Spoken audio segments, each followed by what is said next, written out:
Bonjour les Jedi et bienvenue sur Star Wars Artefact.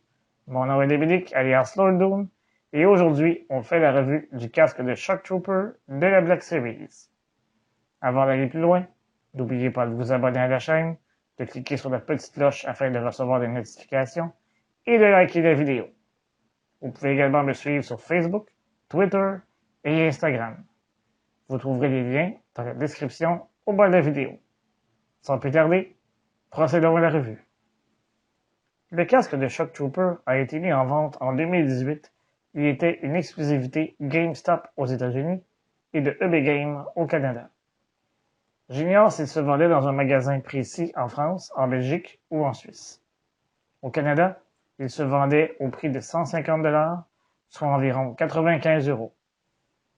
Pour ma part, il s'agit du premier casque de la Black Series que je me suis procuré. En fait, je l'ai reçu comme cadeau d'anniversaire en 2019, et c'est ce casque qui a en quelque sorte ravivé ma passion pour la collection de casques de Star Wars. Le reste fait maintenant partie de l'histoire, et je possède maintenant 17 casques, dont les 12 de la Black Series au moment de tourner cette vidéo. Le 18e sera évidemment celui du Mandalorian, prévu pour le printemps 2021. Commençons tout d'abord par regarder la boîte de plus près. Malheureusement, je n'ai pas été en mesure de retrouver la boîte de mon casque, mais grâce à un ami, j'ai réussi à obtenir des photos qui nous permettront de procéder à l'analyse. En avant, on peut y lire dans le coin inférieur gauche Shock Trooper Impérial, casque électronique. Dans le coin supérieur droit, on peut voir l'autocollant de l'exclusivité GameStop. Dans le coin inférieur droit, on retrouve le logo de Star Wars Battlefront 2 et on peut voir qu'il requiert 3 piles AAA.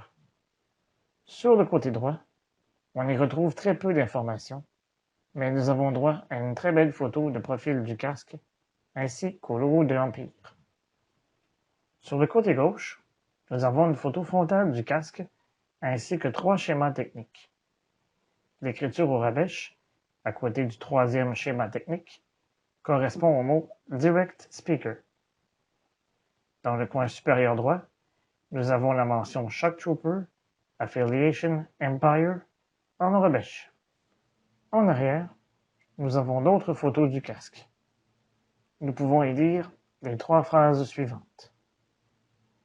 Casque de Shock Trooper réaliste et fidèle au casque du jeu vidéo. Donne à la personne qui le porte une voix électroniquement modifiée, comme celle d'un Shock Trooper impérial, garde du corps de l'empereur. S'ajuste à la plupart des têtes. L'écriture au rabèche, aux côtés des schémas, signifie Speech Projector et Neck Guard. Lorsque l'on regarde le casque de plus près, on aperçoit tout de suite les magnifiques accents rouges qui le distinguent d'un Stormtrooper régulier. En plus de la bande centrale, on peut compter 6 rectangles rouges tout juste au-dessus de la visière. On y voit également les 2 petits haut-parleurs décoratifs à l'avant, et de chaque côté, il y a 2 autres bandes rouges.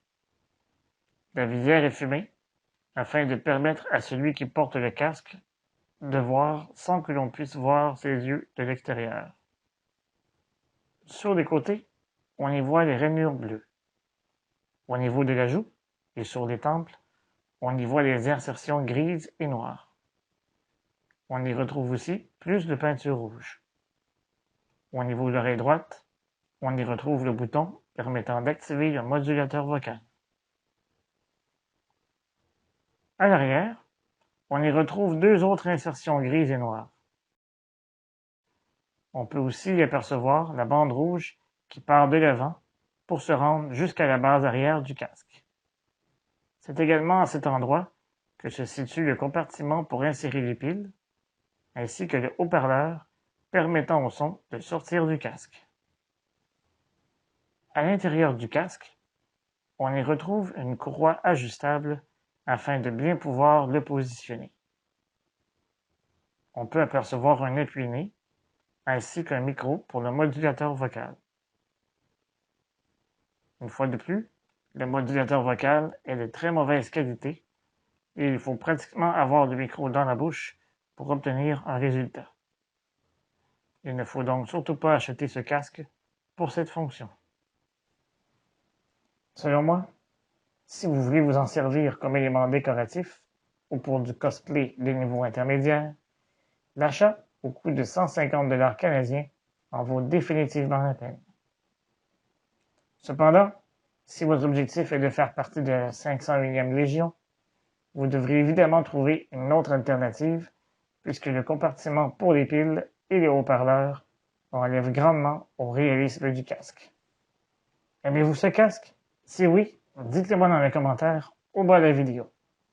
D'ici là, je vous dis à bientôt et que la force soit avec vous à tout jamais. Remember, the Force will be with you, always.